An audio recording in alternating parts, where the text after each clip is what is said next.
Get ready.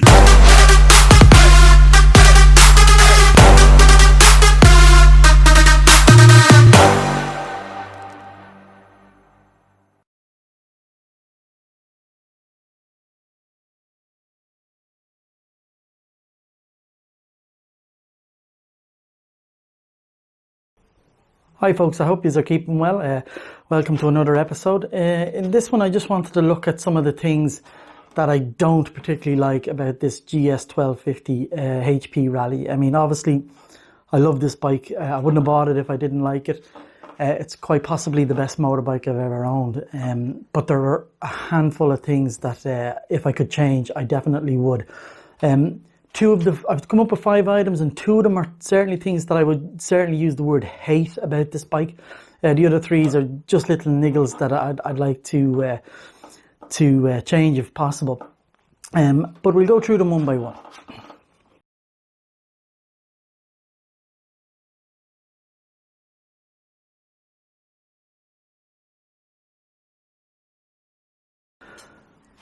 So item 5 is something that nobody would really have any control over, and that's the image of this bike that everybody has, or more accurately, the types of riders that drive these. I mean, BMW has probably a bad reputation in terms of drivers across the board, even with the cars. I think the car drivers are seen as aggressive. You know, a stereotypical BMW driver would be seen as aggressive, and the bikes are no different, but they are seen negatively for different reasons. I think one of the main reasons is that I think a lot of people see the people who ride these bikes as older and of the heavier type, stereotypes.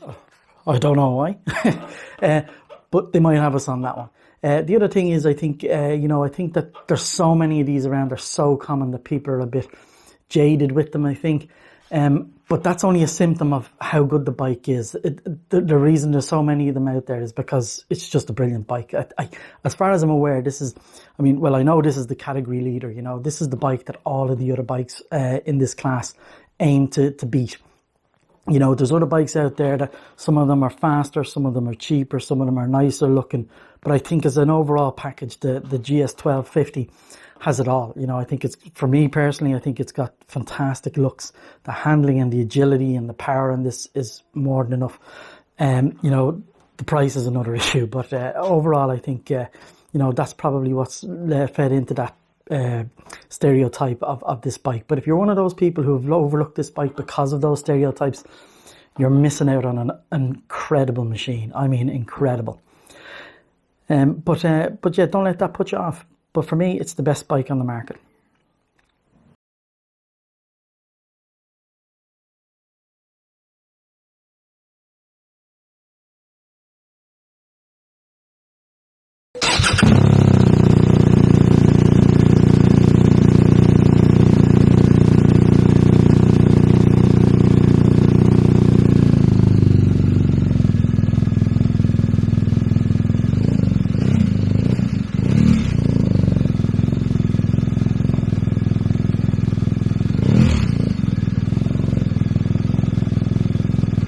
So again, item number 4 is something that's, it's not a major issue. It's just one of those things, and it's probably the sound of this bike. I love the look of the new exhausts on them. Even the standard exhaust is nice, but the Akrapovic silencer that's on this one, I think, is absolutely stunning looking. But the GS has always been cursed with its sound. It sounds very agricultural, sounds like a van. It's not the coolest sounding bike when you're pulled up to the lights, beside other motorbikes, the sporty bikes or a fast car. But other than that, I think it's a small issue, But like I said, the silencer looks the business. But they could definitely look on improving the sounds on these motorbikes just to give them a little bit of a cooler effect.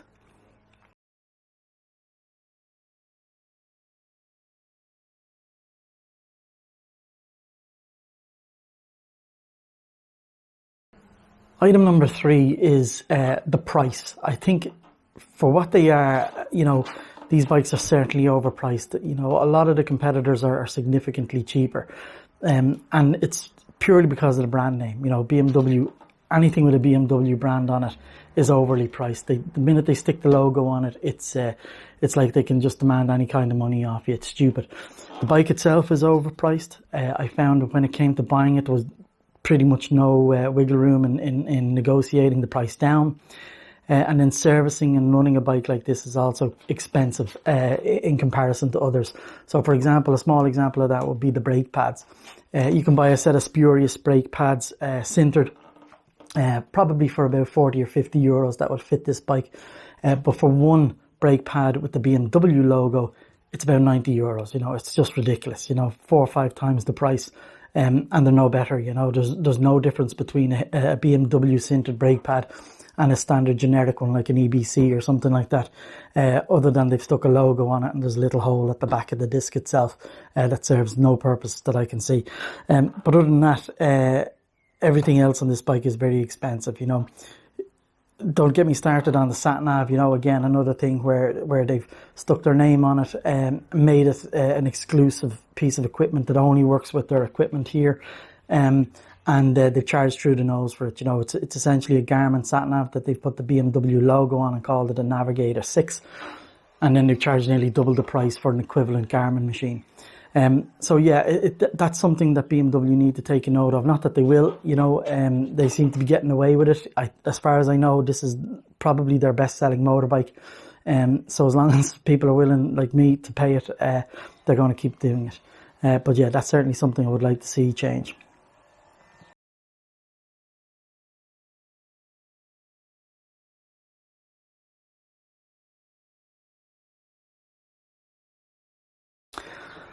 Item number 2 is probably one of the 2 items now that I can honestly say I hate about this bike. And that, as I've mentioned earlier, is the Satnav. I hate it. I think Satnavs, as I've mentioned before, there's 2 main brand names within the market. There's Garmin and TomTom. And very like Coca-Cola or Pepsi, you're either a Coke or a Pepsi man. And I think with the Satnavs, it's the same. You're either a TomTom or a Garmin man. I've gone through other videos before as to why I don't like the Garmin. I think it's overly complicated. I know there are people out there who feel that it's the best Satnav on the planet. And it probably is. It's probably technologically better than the TomToms. I know it's certainly quicker. The processor on it is quicker. But other than that, I just find the TomToms much more user-friendly.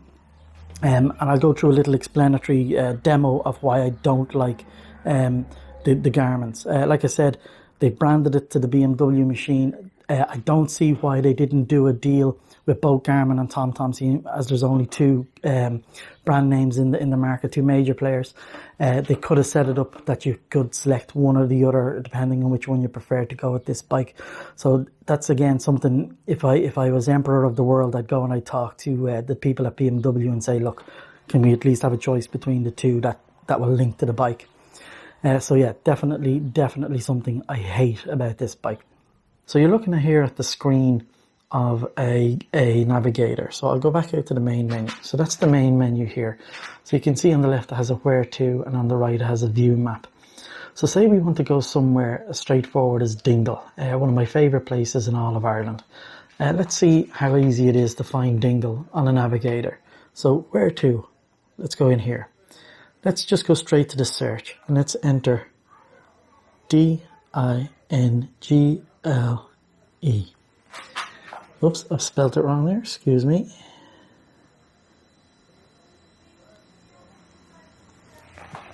Dingle. And then let's hit search.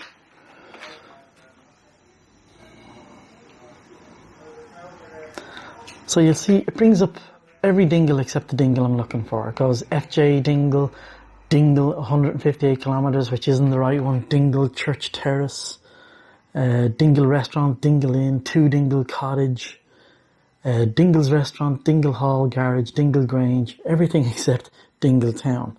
So let's go back a little bit here. Even here back at the search bar, it brings up Dingle Ireland. So you would think that would narrow the search a little bit more. Let's try that again. Dingle Ireland. Now it's brought up 1 Dingle Road in County Dublin, 4 Dingley Coosh in Donegal, 6 Dingley Coosh in Donegal, Dingle Road, blah blah blah, etc. So again, if I wasn't from Ireland, I would be totally lost here. So let's go back out another one. Let's try and focus it in a little more. So let's tell it to just look in towns. So now I have to go into another secondary menu. And now let's type in D-I-N-G-L-E, Dingle. Okay, and let's search that. Dingle ID, so that's Dingle, Idaho in the US, or Dingle, PHL, that's Dingle, Philadelphia. The next one is Sweden, and so on. So even that didn't help. Let's type in just an address. So it says spell town, okay? And let's go again, D-I-N, Dingle County, Kerry, there we go. But now it's asking you for a specific house number, and then it'll want a street name, and so on and so on. All I want to do is go to Dingle. It doesn't even bring up a favourite. I have the Dingle favourite put in here, and it's not even showing me that as an option. The other thing now, when I speak about it, is favourites. Now, it's very hard to see where all your favourites are in here. Points of interest. There's no menu for them here. If I select them here, it just brings up a bunch of things. It's not showing any of the favourites that I've saved so far. You know, there should be names against them. It's just doesn't make sense. Let's come back out here and let's look at the view map. Now you'll see on the view map, it just shows a map of Ireland and England. Now you'll see in the TomTom, all my favourites will appear here, and then I can just select on the favourite and away we go. None of that in here. It just, you know, I'll have to go into another sub-menu within a menu within a menu just to find that. So now let's do the same exercise with the TomTom. And now I don't have it fully connected up to the motorbike on a bracket like the Nav 6, so forgive me for this kind of rough and ready one. But I'm at the main menu here, so let's go straight into the search button. And let's type in the same town, D-I-N-G-L-E.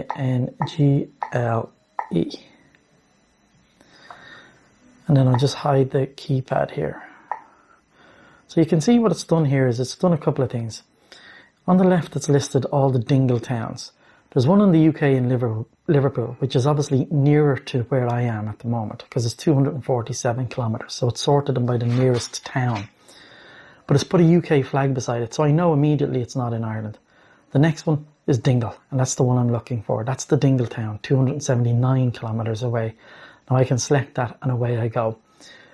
On the right-hand side, you'll see the little green star, Dingle, and that's a point of interest because I've already saved the point of interest in Dingle. So on the other side here on the right, it's showing me by priority the points of interest that I've already saved within the Dingle town. So I can take either of those options and away I go.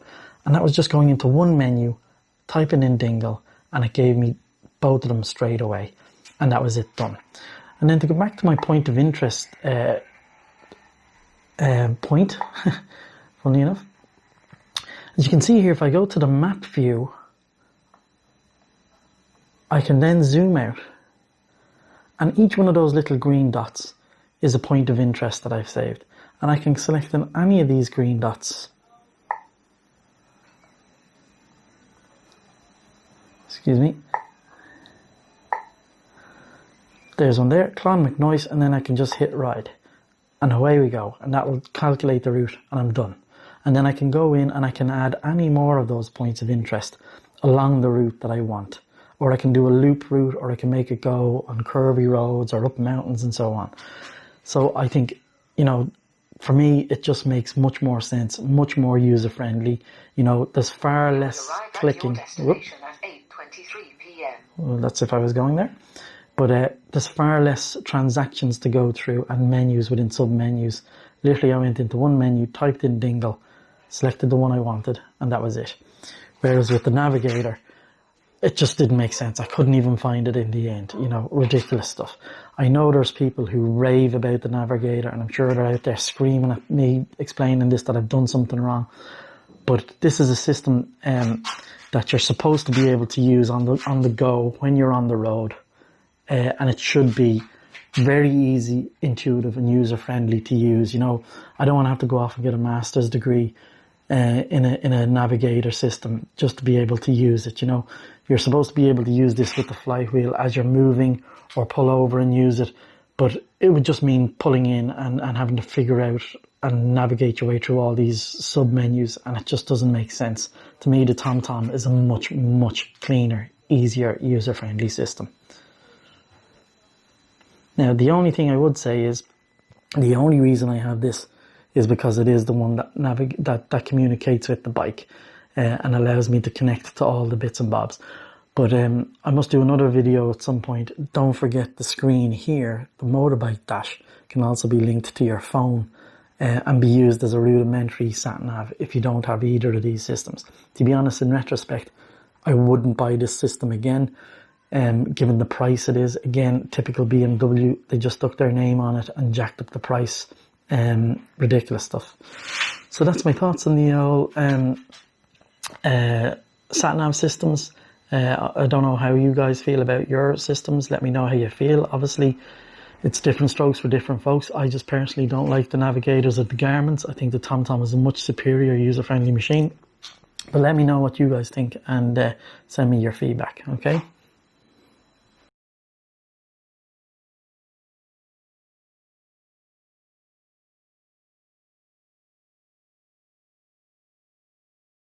So item number one, the number one thing I really don't like about this bike, and if you followed my videos earlier, you may understand why, and that's the side stand on this. As you may or may not know, this is the factory lowered version of this bike, and that means that the bike itself is lower than the standard bike, but the side stand that they've left on it is still the original stand. So it's what it's doing is it's propping the bike up further than it needs to be, which makes it a bit more upright than a standard machine. Now, what that does is if the ground is in any way, you know, uneven or tilted or at any kind of a lean, it makes the bike very precarious. And there's just some instances where you don't put it on the side stand, or you can't put it on the side stand. Plus, every time you stop to get off the bike to go get petrol or go to a shop or just run in for something, you don't want to have to be putting it up on the center stand. So what I've been doing in the meantime is you know, when I stop using the electronic suspension control, I put the bike up to the highest setting so that the bike goes up and it evens it out a bit. But even still, I don't feel safe in some circumstances leaving the bike on the side stand. It's just too precarious. It'll only take a small gust of wind or somebody giving a slight bump and that's it, it's over. So one solution is to have the side stand cut with a bar put through it and then re-welded together and then re-spray painted. But it's an awful lot of trouble. I just don't see why BMW can't offer a slightly lower stand, and it doesn't even have to be much, maybe a centimetre or two with these lower chassis bikes. You know, for a premium brand, you would think that that's something that they would have put in. They could still go back and retrospectively sell them. You know, I certainly would go back and buy one and have it retrofitted if they made them available. But it can't just be me that's having this issue. I'm sure, you know, there's a lot of people out there with factory lowered ones. If you're having that issue, you know, please let me know what your solution was to it. I can't find another adjustable stand on either eBay or any of the sites that might fit this. So if anyone knows of any, please reach out to me. I'd be more than keen to source one to put onto this bike. You know, obviously it's not high in their list of priorities, you know, to look after the more vertically challenged of us out here. But it would certainly go an awful long way to helping the issue. I know of several trips coming up that are going to be out in the back of the Beyonds, up mountain roads and boring passes. And I'm going to have to do something with this side stand before I go on those trips. But certainly it's something that's an issue. As I said, if you watch my videos, the first week or so I had this motorbike, I left it on its side stand because I couldn't use the middle center stand, and of course a gust of wind blew it over and there was some scuffing and some scratching on the bike. So it's definitely my pet peeve on this motorbike. But as I said, let me know if you've had any issues like that or what your solution was, and send them on to me. I'd appreciate it. Thanks.